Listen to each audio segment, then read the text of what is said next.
Hi, it's Miriam with Hot Hardware, and I'm here in Korea to film the Galaxy Z Flip 5 and the Galaxy Z Fold 5. So let's get started. So let's start with the Galaxy Z Flip 5. This is the big news here on the front. We have a 3.4-inch cover display now, and as you can see, there's no camera cutouts, unlike the Moto Razr.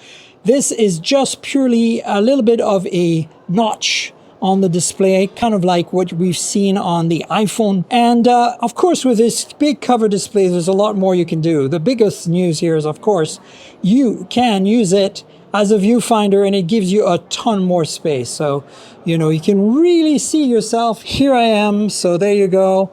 Yeah, so that's a big improvement, obviously, having this bigger screen in the front. But honestly, this is one of the few differences on this phone. If you flip it open, everything else remains the same. You have the same 6.7-inch AMOLED 120 Hz 1080p panel as before, and the same essential design, right? As you can see here, there is a bunch of different cool colors available. The cameras have also remained the same. Two 12-megapixel shooters in the back, which obviously becomes the front when you're shooting there. And there's an ultra-wide 12-megapixel and a main camera 12-megapixel with OIS and an LED flash. The front-facing camera inside here is the same 10 megapixel as before.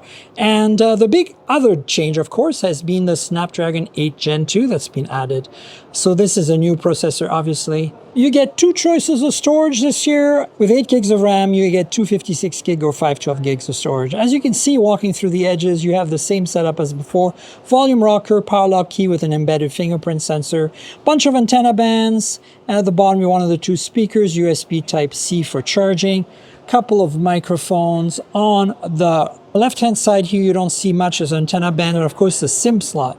On top here is microphone as well. But that's basically it. On the US model, we will have a millimeter wave antenna. I'm in Korea, so I think this doesn't have it.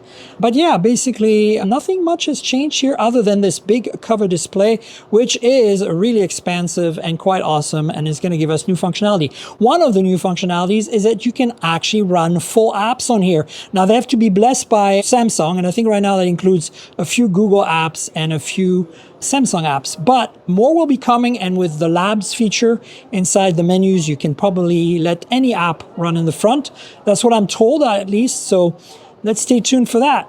This is what it looks like shot, as you can see. It's a really nice design, nice and clean, and the same Samsung on the hinge as before.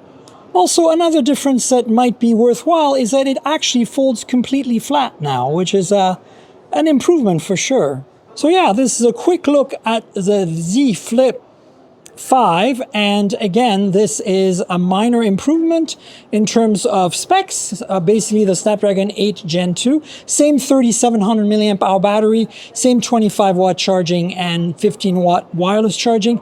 But the big news, of course, is that cover display. And here, folks, we have the Galaxy Z Fold 5. And the first thing you'll notice immediately is it folds flat. Yes, folks, this now finally folds flat. So that's exciting. In terms of the rest of it, really the only big difference is Snapdragon 8 Gen 2. You got the same display inside and out, the same camera system, battery, and storage options. So a very minor upgrade, but let me walk you through and so you can have a look. This is the front screen, as you can see, still hasn't changed.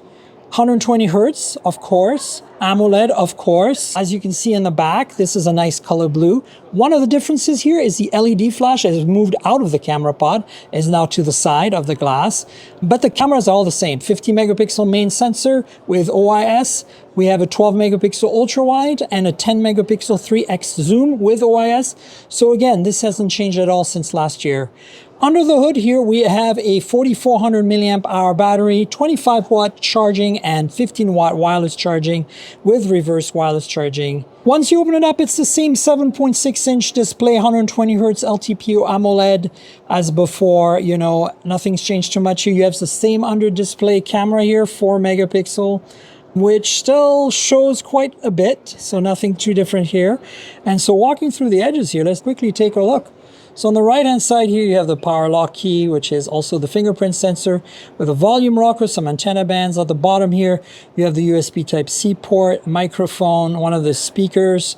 On the left hand side here, you have the SIM tray, more antenna bands. On top, you have another speaker, microphones, and of course, you'll get the millimeter wave antenna somewhere here on one of the sides on the US model. Snapdragon 8 Gen 2, as I mentioned. Storage and RAM are 12 gigabytes and 256 or 512 gigs of storage. Again, that hasn't changed. So yeah, that's a very evolutionary step forward. The big news here is, of course, the Snapdragon 8 Gen 2, and again, same cover display in the front, 6.2 inches, 120 hertz. So yeah, and folding flat. I'm personally very excited about it.